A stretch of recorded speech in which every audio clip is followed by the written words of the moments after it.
어린 왕자의 작가로 잘 알려져 있는 앙뚜앙 드 생텍쥐베리는 작가이기도 하지만 사실은 공군 비행 조종사죠. 그래서 어느 날 자기 자신과 정비사 한 사람을 태우고 파리에서 사이공, 그러니까 오늘날의 호치민시티죠, 그곳으로 날아가는 비행을 시작합니다. 야간 비행 중이었는데 기상이 갑자기 악화되어서 어디로 날아가는지 알 수 없었고 방향을 잃고 그만 불시착을 하게 되는데, 그가 불시착한 곳은 바로 리비아의 사막 한가운데였습니다. 밤이 지나고 아침이 오자 태양이 떠오르고 사막이 늘 그러했던 것처럼 견딜 수 없을 정도의 더위가 찾아왔습니다. 어디로 가야 길을 찾을 수 있을지도 알지 못했기 때문에 그냥 버티기로 작정했습니다. 그런데 그들에게 불행하게도 남아있는 식량과 물은 극소량이었습니다. 이틀이 지나자 물이 다 떨어져 버렸습니다. 갈증을 견디다 못해서 비행기 날개 끝에 일교차 때문에 생기는 이슬을 담아서 먹기로 결정합니다. 통이 없었기 때문에 비행기에 가솔린을 담아두던 통에 기름을 비우고 나서 그 통에 이슬을 담았습니다. 그래서 그것을 마시다가 복통이 일어나고 기름과 물이 섞여서 있는 것을 마셨기 때문에 구토를 하면서 더 큰 고생을 하게 됩니다. 조난 3일째가 되었을 때에 심각한 탈수가 일어나서 환각이 일어납니다. 혀가 굳어져서 말을 할 수 없게 되었습니다. 조난 5일차가 되었을 때에 이제는 이렇게 사막 한가운데서 죽는구나 라고 체념을 했습니다. 모든 희망이 끊어졌을 때에 사막을 지나가는 베두인족들에게 발견이 되어서 그들이 그들의 입술에 물을 찍어주고 그들의 수분을 공급하는 그 절차를 따라서 두 사람을 살려주게 됩니다. 생텍쥐베리가 살아남아서 나중에 썼던 에세이에 이 장면에 대해 이렇게 언급했습니다. 물아, 너는 생명에 필요한 정도가 아니라 너 자체가 생명이로다. 인간이 음식을 먹지 못하면 3주면 죽을 수 있죠. 그런데 물을 마시지 못하면 3일이면 생명의 위협을 받을 수 있습니다. 인간의 몸은 60-70% 정도가 수분으로 이루어져 있기 때문에 우리는 물을 마신 지 몇 시간이 지나고 나면 갈증을 느낍니다. 그보다 더 오랜 시간이 지나거나 달리거나 산을 올라간 다음에 갈증이 극심해졌을 때 물 한 컵을 마시게 되면 여러분들 기억하시는, 이렇게 물이 달구나 하는 시원한 감정을 느끼게 되는 것입니다.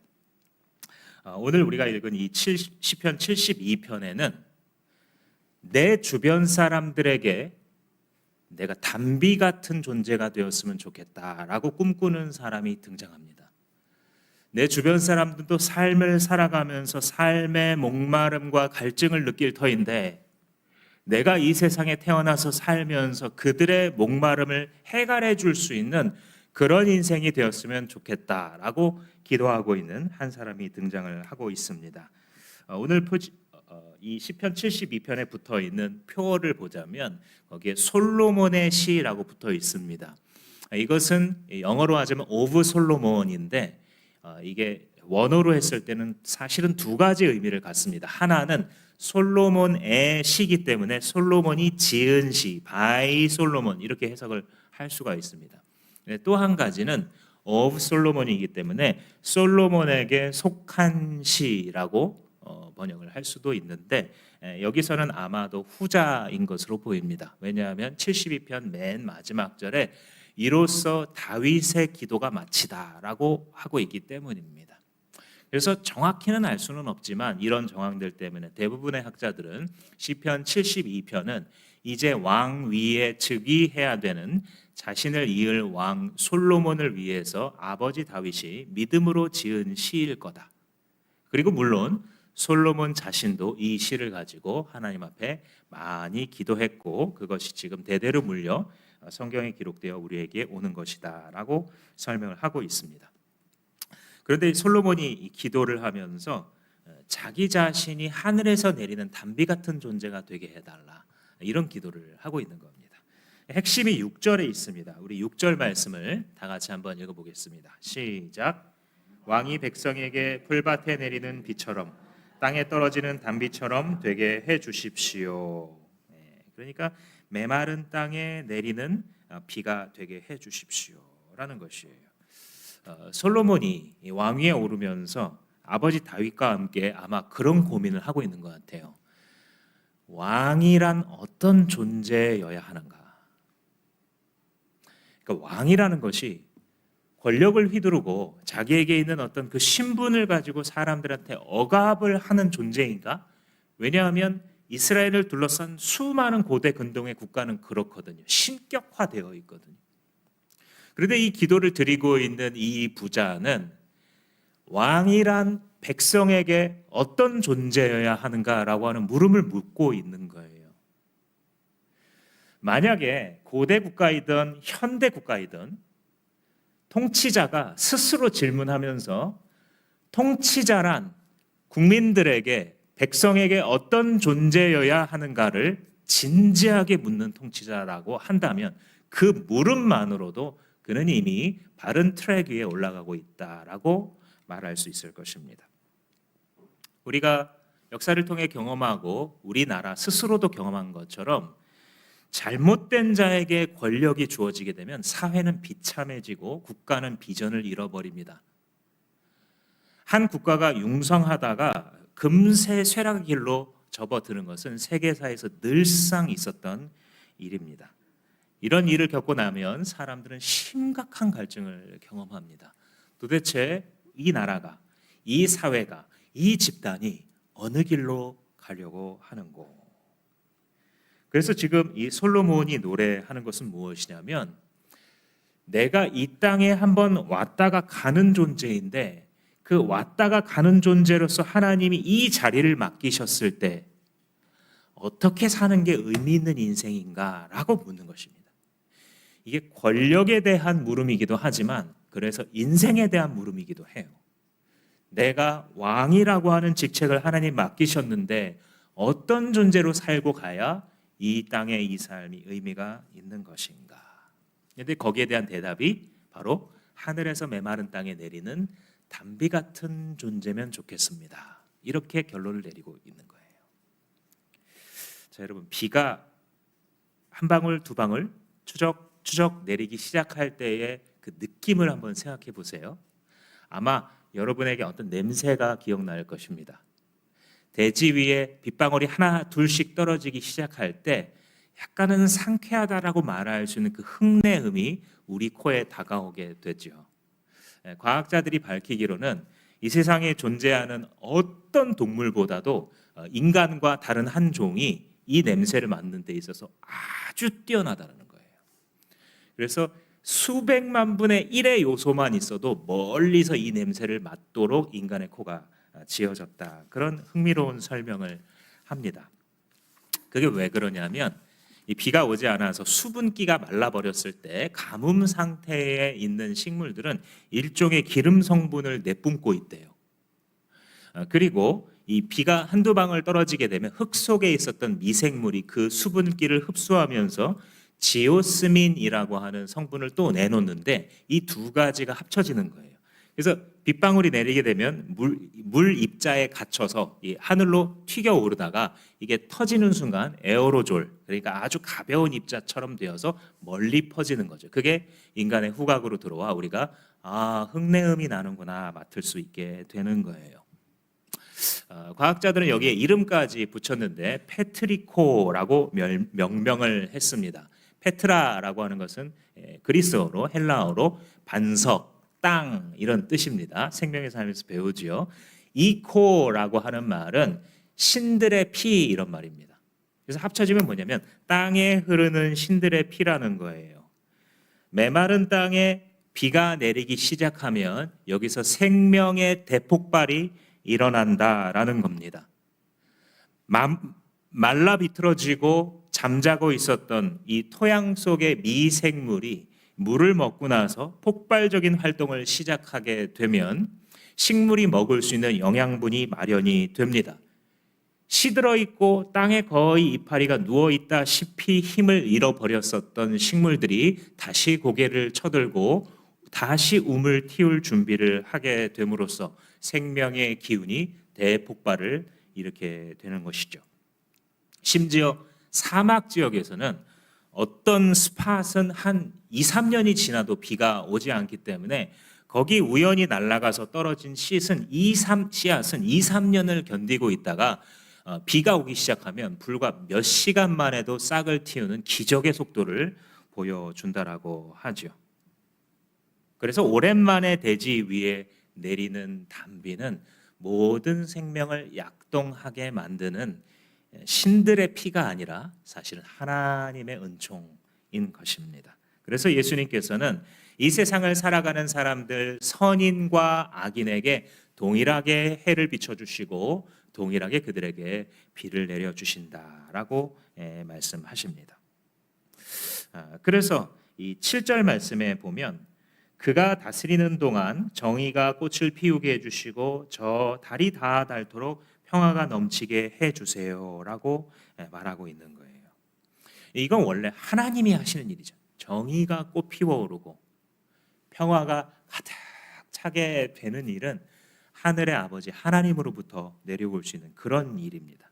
그런데 지금 이 왕위에 오르는 사람이 무엇을 기도하고 있냐면 하나님께서 하시는 그 활동들이 나를 통하여서도 조금 나타났으면 좋겠습니다. 이런 심정을 갖고 있는 거예요. 그래서 1절과 2절에 보면 하나님 내게 판단력을 주세요. 그리고 내게 의를 주세요. 이렇게 구하고 있습니다. 판단력이라고 번역된 단어는 미슈파트인데 이게 대표적으로는 공의, 의 이렇게 번역되는 단어입니다. 근데 이제 이 공의라는 게 뭐냐면 이 재판을 할 때 올바르게 재판을 내릴 수 있는 그런 능력이거든요. 하나님 나한테 그런 판단력을 허락해 주세요. 무엇이 옳고 그른지 분별할 수 있을 때에 하나님이 어떤 식으로 생각하는지 나도 배워서 하나님이 생각하는 방식으로 나도 사물들을 바라보고 사건을 바라볼 수 있는 통찰력을 주세요라고 말하는 거예요. 아까도 수험생들하고 대화하면서 목사님 시험이 성공적이게 해달라고 기도해도 되나요? 어디 진로가 열리게 해달라고 기도하면 너무 세속적이지 않나요? 이런 대화를 나누면서 그게 왜 세속적이냐? 하나님이 우리의 길을 다 알고 계신다. 그것이 신이 되면 안 되겠지만 하나님 나한테 지혜를 주세요. 하나님 나에게 주님의 판단력을 주세요라고 기도하는 것은 믿음의 행위인 것이죠. 지금 이 왕은 하나님이 나를 왕을 시킨다고 한다면 내가 섬기는 이 백성들에게 단비 같은 존재가 됐으면 좋겠는데 그것은 제가 할 수 있는 일이 아니잖아요. 그러니 하나님의 판단력을 주시고 하나님의 지혜를 내게 주시고 하나님의 의와 올바름을 내게 주신다면 내가 그것을 가지고 그와 같은 존재가 되겠습니다라고 지금 말하고 있는 것입니다. 이런 존재가 하나님의 사람들이 그리고 이 땅이 기다리고 있는 그런 존재들이죠. 근데 구체적으로 어떤 단비가 되기를 원하느냐? 4절에 요약이 되어 있습니다. 4절에 한번 보시면 왕이 불쌍한 백성을 공정하게 판결하도록 해주시며 가난한 백성을 구하게 해주시며 억압하는 자들을 꺾게 해주십시오. 그래요. 여기서 공정하게 판결한다라는 것의 반대말은 판결을 굽게 한다라는 거예요. 성경에 자주 등장합니다. 이 신명기 16장에서부터 18장을 보면 거기에 그 이스라엘의 헌법이다라고 부를 수 있는 이 구절들이 나타납니다. 거기 보면 재판관에게 하나님께서 두신 영예가 굉장히 크다라는 것을 알게 돼요. 쌍방간이 와서 누가 잘못을 더 했는지에 대해서 가려야 될 때에 이 판결문을 이 재판장이 내리는 순간 그게 하나님의 판결로 받아들여지도록 그렇게 시스템이 되어 있어서 판사들의 그 직무에 대해서 신명기에서 얘기를 할 때 뭐라고 얘기하냐면 너는 사람의 얼굴을 봐주거나 재물을 받음으로써 판결을 굽게 하면 안 된다라고 가르쳐요. 만약에 하나님께서 말씀하시는 이 취지를 이 세상의 재판관들이 받아들인다라고 한다면 그들이 판결을 굽게 하지 않을 거예요. 그러나 우리가 살아가는 세상은 사실 그 정반대입니다. 고대로부터 지금에 이르기까지 영향력 있는 사람들은 항상 구분 판결을 통해 살아남았어요. 돈과 힘을 획득한 사람들은 항상 응당한 판결을 받는 것이 아니라 굽어져 있는 판결을 받았고, 힘이 없고 돈이 없고 영향력이 없는 사람들은 그 반대로 구분 판결의 피해자가 되어서 살아온 것 우리가 잘 알고 있습니다. 그럼에도 불구하고 하나님께서 주시는 그 판단력과 지혜가 있다라고 한다면 하나님, 내가 주님의 판단력으로 정의롭게 판단하겠습니다. 가난한 자들에게 도움이 되는 판단을 내리겠습니다. 억압하고 있는 사람들의 그 멍에를 꺾어버리는 하나님의 공의를 드러내는 방식으로 주님이 내게 맡기신 재판권을 사용하겠습니다 라고 지금 고백을 하고 있는 거예요. 이게 한마디로 말하자면요, 왕다운 왕의 모습이 되고 싶다, 그죠? 이런 생각을 하고 있는 겁니다. 1426년에 조선왕조실록에 기록된 한 가지 사건이 있습니다. 한성대화재라고 하는 사건입니다. 큰 화재가 일어났습니다. 집만 무려 2,000채가 불타버립니다. 그리고 이 불을 잡을 수 없어서 그 다음 날까지도 불이 이어지는데 다음 날도 200채가 타게 됩니다. 수많은 이재민이 발생했습니다. 오늘날과 같은 강당이나 피난시설, 병원이 없었기 때문에 그들이 길바닥으로 내앉게 됩니다. 추운 날씨에 그들은 집도 잃어버렸지만 건강과 생명이 경각간에 놓이게 되었습니다. 그때 왕이 이 이재민들에게 체계적으로 식량을 배급할 수 있도록 명령을 하고 그들이 들어갈 수 또 치료를 받을 수 있도록 배려를 해주게 됩니다. 그리고서 바로 그 화재가 일어났었던 그 해에 이런 일이 또 벌어지면 안 되겠다라는 생각을 갖습니다. 백성들이 이 화재로 이렇게 큰 피해를 또 보면 안 되기 때문에 이 멸화군이라고 하는 군대를 조직합니다. 멸화, 그러니까 불과 싸운다라는 뜻입니다. 이전에는 불이 나면 임시적으로 그냥 군인들이 가서 물을 끼얹고 하는 방식으로 화재를 진압했다면 이제는 불과 싸우는 전문직을 만들어서 그들로 하여금 불을 24시간 관찰하게 만들고, 실제로 순찰하다가 불의 기미가 보이게 되면 구령이라고 하는 종을 흔들어서 백성들이 얼른 알고 대피할 수 있도록 만드는 그런 일을 하게 됩니다. 바로 오늘날 이 소방서의 효시라고 볼 수 있겠죠. 그리고 금화도감이라고 하는 정부 기관을 만들어서 여기서 화재를 전담함으로써 이 일이 해결될 수 있게 하고, 더 나아가서는 화재가 이렇게까지 몇 천 채를 퍼지도록 꺼지지 않았던 이유는 집들이 너무 다닥다닥 붙어 있기 때문이다.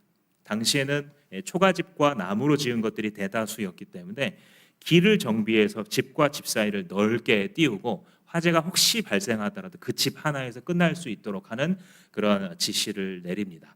1426년도에 이 일을 한 왕은 세종대왕이었습니다. 성군이라고 가히 할 만하겠죠. 왜 그렇습니까?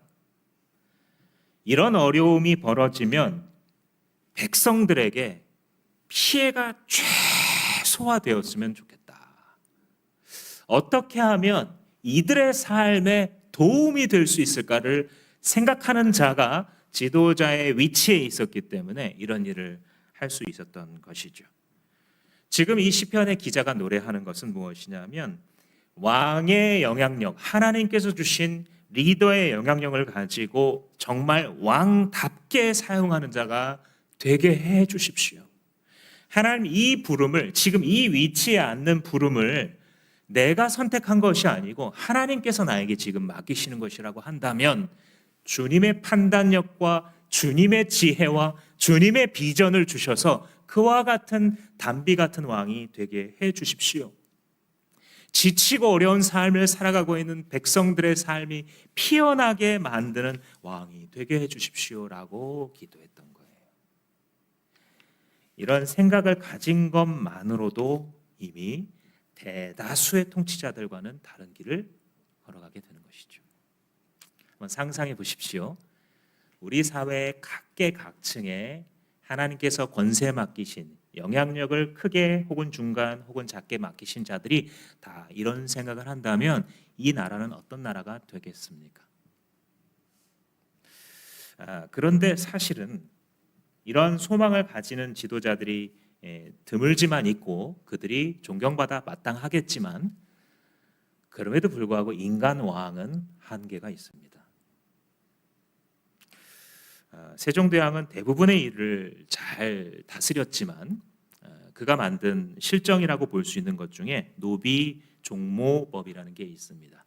노비는 엄마가 노비면 아빠가 아무리 높은 신분을 가져도 노비로 취급해야 된다라는 것을 법제화함으로써 신분 상승의 길을 막았고, 유교적 가치관을 지나치게 엄격하게 적용했기 때문에 결국은 사대부 계층의 이익을 대변하는 조선 후기까지 영향을 미치는 그런 법을 만들게 되었습니다. 솔로몬도 마찬가지지요. 이런 기도를 드릴 정도로 훌륭한 마음으로 시작을 했지만 결국은 변질로 끝나고 말았습니다.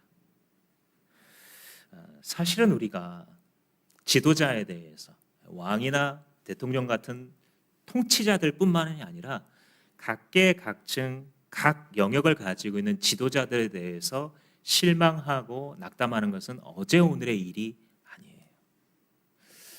그럼에도 불구하고 사람들은 너무 어리석어서 더 좋은 지도자가 태어나면 이 세상이 바뀔 거라고 생각을 하는 것 같아요. 일정 부분을 담당할 수 있는지는 몰라도 이 한강의 앞물결을 한강의 뒷물결이 밀어내는 것처럼 그들이 한때는 어떠한 결과를 이루었다 할지라도 때로는 밀려나야 될, 퇴진되어야 될 대상이 되는 일은 늘 일어나는 것이죠. 그런데도 인간은 어떠한 소망을 가지고 있냐면 정말 좋은 통치자가 있었으면 좋겠다. 정말 좋은 리더가 이 집단에 있었으면 좋겠다. 그가 사람들을 사랑해주고 정의롭게 판단하며 지혜롭게 행동하고 건강한 비전을 제시해서 이 집단을 완벽하게 이끌어줬으면 좋겠다라고 하는 소망을 작게는 가정에서부터, 하다못해 동창회 모임부터 국가기관에 이르기까지 우리는 그런 리더를 기다려요. 그런데 그러한 리더에 대한 소망은 인간에게서 이루어질 수 없는 것임을 받아들여야 합니다. 지금 이 시편 72편은 그렇기에 결국 메시아 시편이 되는 거예요. 하나님, 메마른 심령으로 살아가는 모든 사람들의 마음을 시원케 할 수 있는 그 왕이 우뚝 서게 해 주십시오 라고 기도할 때 그는 결국 이 땅 가운데 거룩한 탄생으로 내려오실 메시아, 영원하신 사랑과 평화의 통치자 예수 그리스도를 바랐던 것입니다. 모든 피조물이 신음하면서 기다리고 있는 그 완전하신 통치자, 서로 미움과 다툼과 상처 주는 것과 싸우는 모든 전쟁을 그치게 하고 그들 가운데 평화를 주실 수 있는 진정한 왕, 모두가 영원히 존경하고 따를 수 있는 왕을 기다리는 인간의 소망을 노래하고 있는 것이 이 시편 72편의 또 다른 면이라고 볼 수 있습니다. 자, 그렇다면 지금부터는 그러한 왕의 통치의 특징이 무엇인가? 시편 72편이 그리고 있는 완전한 왕이 다스리는 나라는 어떤 특징을 가지고 있는가? 4가지 정도로 한번 요약해서 생각을 해볼 수 있습니다. 첫 번째는 의로운 나라입니다. 한번 따라 하시겠습니다. 의로운 나라. The Kingdom of Righteousness입니다. 우리가 굳이 영어로 하자면 하나님 나라는요, Nation이라기보다는 Kingdom입니다. 왜냐하면 킹이 있어요. 분명하게 다스리는 주권이 국민들로부터 나오는 게 아닙니다. 하나님의 나라는, 하나님 나라의 주권은 완전하신 창조주요 온전하신 구속자이신 주님으로부터 그 나라를 다스리는 권세가 나오게 됩니다. 그래서 킹덤이라고 표현하는 것이 더 정확합니다. 말하자면 의로운 왕국입니다. 이 세상에서는 불의를 지속적으로 경험해요. 아까 신명기 말씀에 이 재판장에 관한 이 헌법적인 직업 명세가 다른 걸 말한 게 아니라 판결을 굳게 하면 안 된다. 사람의 얼굴을 봐주면 안 된다. 그들의 재력과 영향력을 보고 판결을 굳게 하면 안 된다라고 말하는 것은 계속해서 그런 판결을 보며 살기 때문이에요. 공식적인 법정만이 아니라 내가 속한 조직에서 계속해서 부당한 것들을 경험하기 때문이에요. 그래서 세상에서는 너무나 굶주리고 목말라요. 무엇에? 의가 이루어지는 것에. 그런데 하나님의 통치가 내리게 되면 어떻게 됩니까? 가난하고 힘없는 자들을 얽매고 옥죄고 있었던 그 모든 사슬들이 끊어지게 됩니다. 하나님의 통치는 압제자들을 꺾어버리는 그런 통치입니다. 그리고 이런 나라는 솔로몬에 의해서 임한 것이 아니었어요. 하나님의 아들이신 그의 아들 예수 그리스도, 우리의 왕을 통하여서 이 땅에 임하게 되었습니다. 그래서 예수님께서 오셔서 공생애를 시작하시면서 회당에 들어갑니다.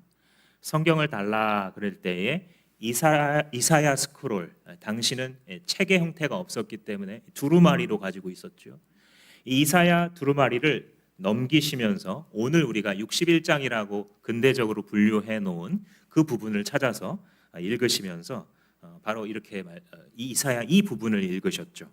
주 여호와의 영이 내게 내리셨으니 이는 여호와께서 내게 기름을 부으사 가난한 자에게 아름다운 소식을 전하게 하며 또 나를 보내사 마음이 상한 자를 고치며 포로된 자에게는 자유를 선포하고 갇혀 있는 자에게는 노임을 선포하게 하려 하십니다. 이 안에 다 드러나 있죠. 주님의 나라의 통치가 어떤 것일지. 의로운 왕이신 예수께서 오셔서 그는 자신의 의로운 통치를 보여주셔요. 그런데 한 걸음 더 나아가셔요. 그러니까 의롭다라는 의로운 통치가 어떤 모양이라는 것을 보여주시는 정도가 아니고요. 그 의를 자기 백성들 속으로 주입해 넣어 주십니다. 그래서 예수 그리스도를 믿는 믿음이 들어갔을 때 우리 안에는 정의에 대한 온전한 갈망이 생기게 돼요. 예수님만 주실 수 있는 통치를 사모하는 마음이 생기게 됩니다. 그래서 사도 바울이 로마서 5장에서 이렇게 기록하고 있죠. 너희가 믿음으로 의롭다 하심을 받았으니 이제 우리 주 예수 그리스도로 말미암아 하나님과 화평을 누리자라고 얘기합니다. 하나님과 화평을 누리는 거예요. 왜냐하면 그는 의의 왕이시잖아요. 불의가 조금이라도 있는 우리 죄인들은 하나님과 원수된 존재라 그랬죠. 근데 예수 그리스도께서 당신의 십자가의 공로로 우리에게 의를 넣어 주셨기 때문에 이제 하나님과 화평을 누릴 수 있게 된 것입니다. 무엇입니까? 우리의 내면에 의로운 존재로 다시 창조되는 역사가 임한 것입니다. 이것이 바로 하나님의 나라, 의로운 나라인 것입니다. 두 번째 예수님이 다스리시는 나라의 특징은 한번 또 따라하시겠습니다. 영원한 나라다.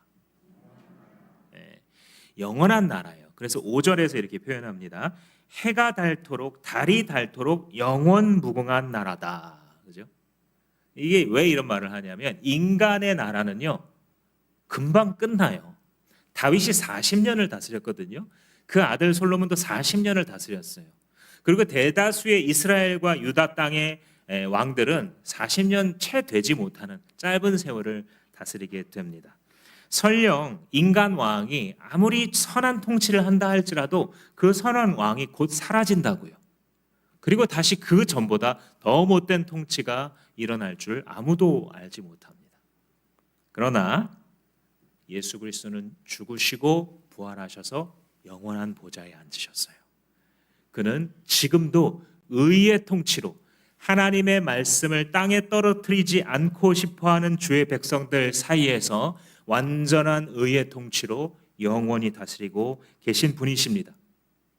이에 대해서 히브리서 기자가 기록하기를 그는 영원히 계심으로 제사장 직분이 갈리지 아니하느니라 라고 했어요.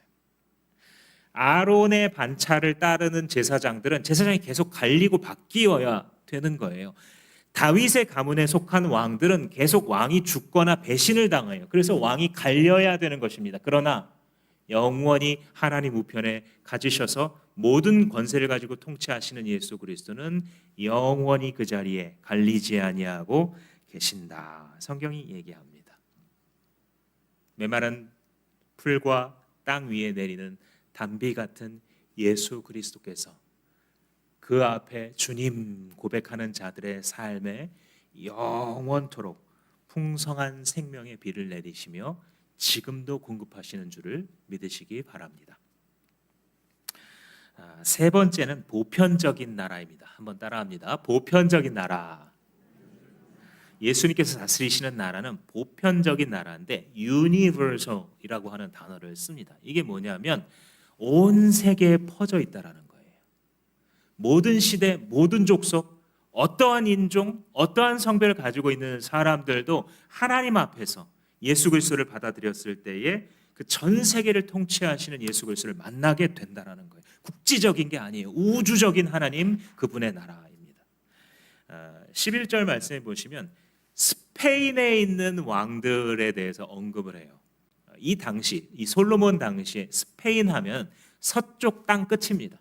이 유럽 대륙을 향해서 이렇게 쭉 가다 보면 오늘날 기준으로 포르투갈과 이 스페인이 보이잖아요. 근데 당시에는 이게 나뉘어지 있지 않은 이베리아 반도였죠, 그냥. 그죠?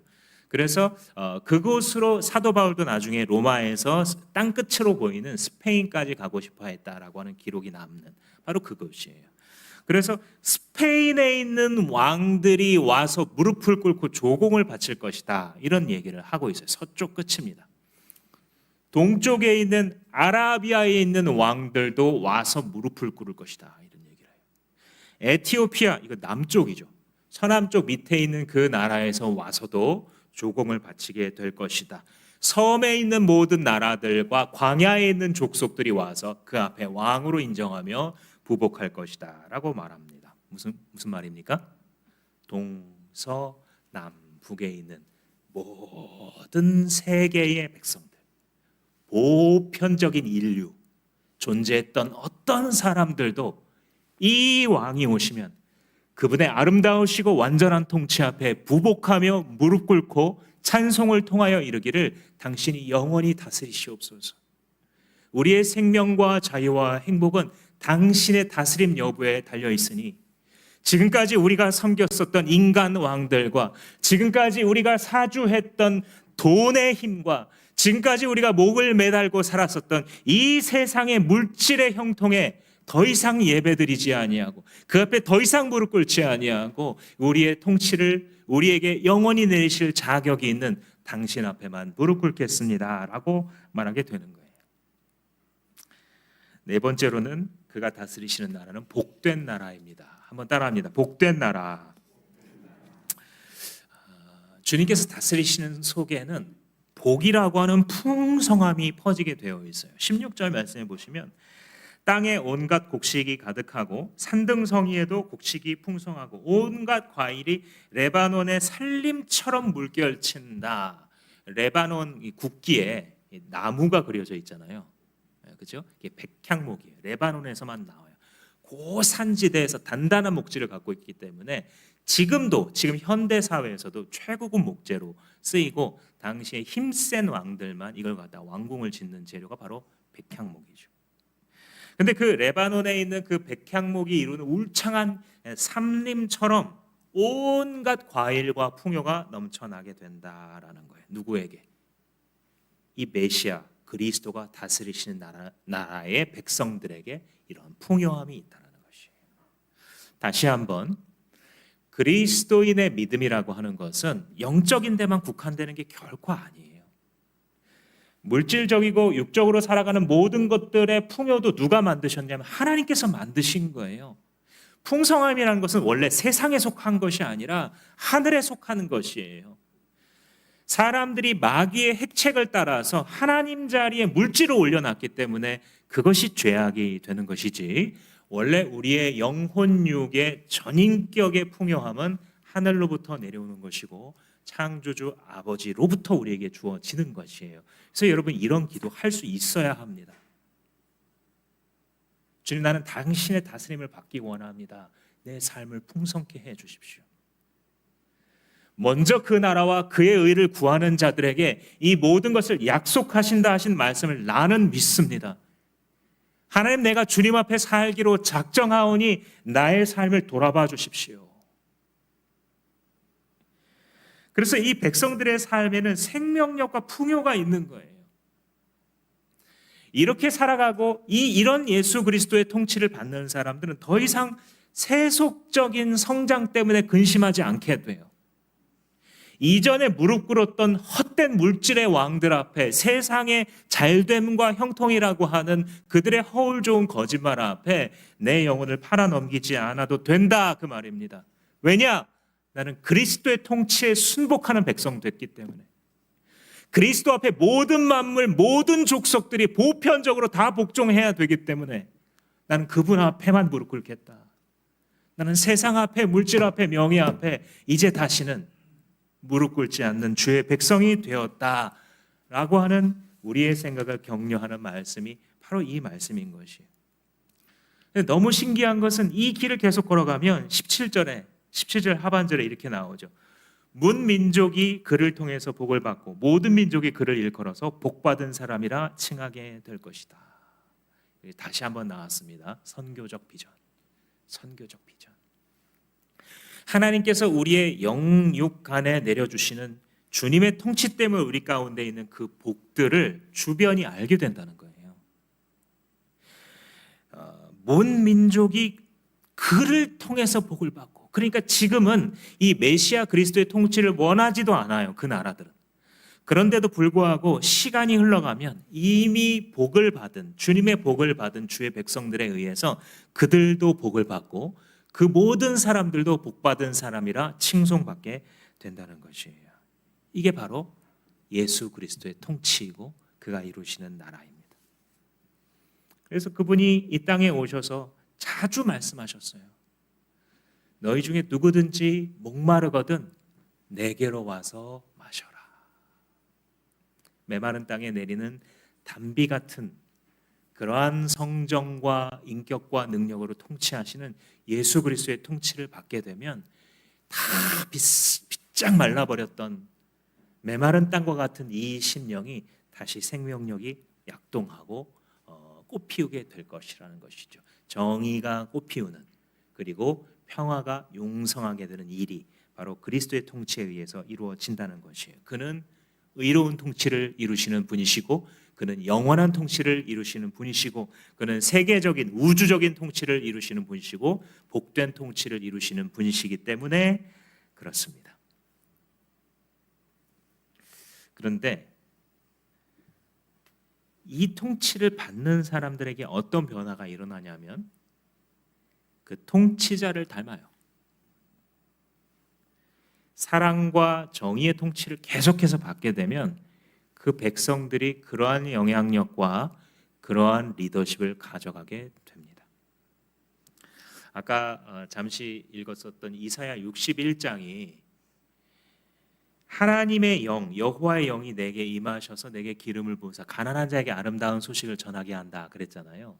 그래서 여호와의 은혜의 해, 그리고 슬픔 대신 희락을 주시고 재 대신 화관을 주시는 그런 통치를 이룰 것이다 그랬잖아요. 그 뒤에 이사야 선지자가 쭉 뭐라고 얘기를 했는지 잠깐 제가 읽어드리겠습니다. 그들은 오래 황폐하였던 곳을 다시 쌓을 것이며 옛부터 무너진 곳을 다시 일으킬 것이며 황폐해져 버린 성읍을, 곧 대대로 무너져 있었던 그 영토를 수축할 것이다. 그래서 오직 너희는 이방으로부터 여호와의 제사장이라 일컬음을 받으리라 라고 말해요. 이 흐름이 너무 아름다워요.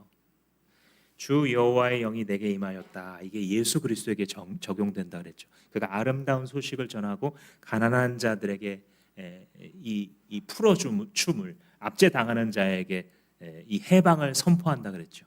그리고 주님의 백성들이 그 통치를 받으면서 그의 심으신 의의 나무가 되어서 이제 주변 사람들이 봤을 때에 그는 여호와의 제사장이다 일컬음을 받게 된다는 거예요. 사랑하는 여러분, 이 말씀이 당신의 귀에, 당신의 심령 속에 들리십니까? 너는 여호와의 제사장이다. 네가 그리스도의 통치를 받을 때에 너는 이방 사람들로부터 제사장이라고 불리게 될 것이다. 네 안에 이루어지고 있는 하나님의 나라와 그의 통치 때문에 세상 사람들이 그걸 알아볼 것이다. 저 사람 안에, 저 사람이 비록 고생하고 있는 길을 걸어가고 있음에도 불구하고 누가 저 마음을 저렇게 평안하게 만들어 주시는가? 저 사람이 잘 될 때에도 누가 저 사람으로 하여금 저렇게 겸손하게 만들어지도록 그의 마음을 다스리고 있는 것일까? 모든 데이터와 모든 환경이 망할 것이고 잘못될 것이고 죽어갈 것이라고 말하는데 어떻게 저 사람의 입술 속에서는 저런 소망의 아름다운 단어가 나와 주변 사람들의 마음을 적실 수 있을까라고 말하게 된다는 것이에요. 왜냐? 여호와의 제사장이기 때문에. 주 여호와의 신이 그 아들 예수 그리스도에게 내린 것처럼 예수 그리스도를 믿는 자에게 생명수처럼 생수의 성령이 흘러날 것이기 때문에 사람들이 그것을 알아보고 다가오게 될 것이다 라고 말하는 거예요. 성도 여러분, 당신의 영향력은 무엇이라고 생각합니까? 목사님, 저는 왕이 아닌데요? 저는 대통령이나 장관은 아닙니다 라고 말할 수 있겠죠. 저는 정말 세상에서 너무 아무것도 아니어서 무슨 영향력은커녕 무시 안 받고 사는 게 꿈이에요.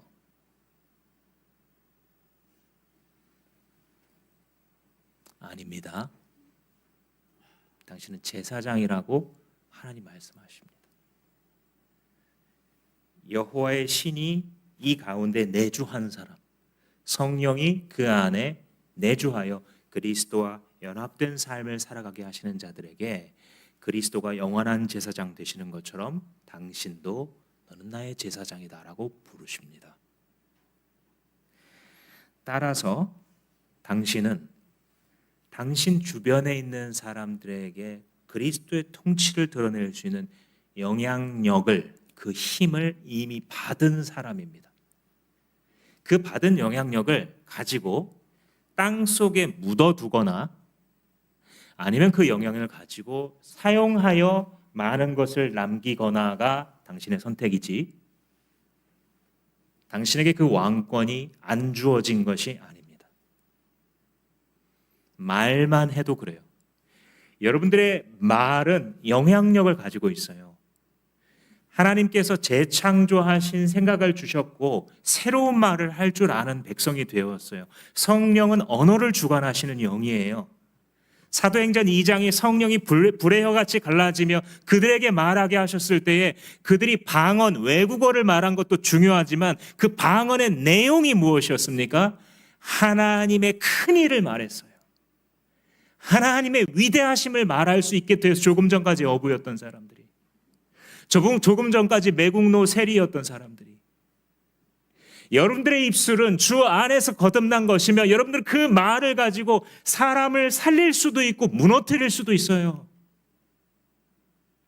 여러분들 가운데에도 깊은 상처를 안고 살아가는 중에 절반 이상은 그 상처가 말이랑 관련이 있으실 거예요. 왕 같은 제사장이 어떻게 한 입으로 사람을 살리는 말과 사람을 무너뜨리는 말을 함께 할 수 있겠으며, 세상으로 하여금 그리스도의 통치를 받으라는 사명을 받은 사람이 어떻게 구정물과 생명수를 한 입으로 내놓겠어요? 여러분, 말 한마디로 옆에 있는 사람에게 힘을 줄 수가 있고요, 그 말 한마디로 이 사람의 기운을 다 빼어놓을 수도 있어요. 여러분들 가족이 있으시죠? 원가족이든 내가 새로 만든 가족이든 가족이 있으실 거예요. 거기에 영향력이 있습니다. 여러분, 살아가면서 사람이라는 존재는요, 한 사람만 날 믿어줘도 일어날 수 있는 존재예요. 왜 그렇게 많은 사람들이 중독에 빠지고 왜 그렇게 많은 사람들이 일어나질 못하는가? 한 명이 없어서예요. 나를 무조건적으로 믿어주고 인정해 줄 수 있는 한 사람만 있어도 사람은 일어나고, 그것이 가족들 사이에서 당신이 할 수 있는 일이에요. 저는 이 말씀의 주제를 생각할 때마다 할아버지가 생각납니다. 돌아가신 우리 할아버지가 70대가 될 때까지 안 믿으셨어요. 그 많은 아들들과 손주들의 전도에도 불구하고 안 믿으셨어요. 그런데 어느 날 홍해를 가르는 주님의 기적으로 예수 그리스도를 믿으신 다음에 99세까지 사시는 동안 찾아가 보면 늘 성경을 읽고 계세요. 손주들의 이름이 적혀 있어요. 달력에. 뭘 위해서 기도해야 될지. 영향력입니다. 아무것도 할 수 없는 것이 아니라 관계가 영향력입니다. 왜냐하면 제사장이기 때문에. 여러분들 가운데 직분자들이 있습니다. 영향력입니다. 내가 그 직분을 맡고 누군가에게 섬기는 모습을 보여주면 거기서 예수 그리스도가 나타납니다. 내 이름을 드러내려고 하면 주님의 통치는 자취를 감추게 될 것입니다. 여러분들이 함께 살고 있는 가족들 가운데에 이왕이면 담비 같은 남편이 되십시오. 담비 같은 아내가 되어 주십시오. 인생이 사막 같을지라도 담비 같은 부모가 되어 주십시오. 하나님 앞에서 담비 같은 자식이 되어 주십시오. 부모가 힘을 잃었을 때에 담비 같은 과장님이 되어 주세요. 서로 못 잡아먹어서 안달인 이 세상 속에서 하나님께서 내게 주신 영향력에 눈뜨기 시작하면 베드로 사도께서 가르치신 너희들은 왕 같은 제사장이다 라고 말했을 때 그 능력이 우리 가운데 움트기 시작할 거예요. 그래서 결국은 예수 그리스도의 피가 흘러 죽어 넘어져 있는 소망을 찾지 못하는 사람들, 심지어는 예수의 이름을 들었음에도 불구하고 절망에서 빠져나오지 못하고 있는 그들이 이제 일어나 메마른 땅을 적시는 담비이신 예수 그리스도를 만나게 될 것입니다. 사랑하는 성도 여러분, 여러분들은 이미 담비 되신 예수 그리스도를 만나셨습니까? 여러분들의 심령의 기도가 예수 알기 원합니다 입니까? 나는 예수의 말씀과 그의 사랑을 더 먹어야겠습니다. 더 마셔야 되겠습니다. 더 나와 그 사랑을 위하여 부르짖어야 되겠습니다 라고 하는 것을 깨달으셨습니까? 또한 여러분들의 기도가 주여 나로 예수 그리스도를 깊이 알아 담비 같은 자가 되게 하소서입니까? 그렇게 되시기를 주님의 이름으로 축복합니다.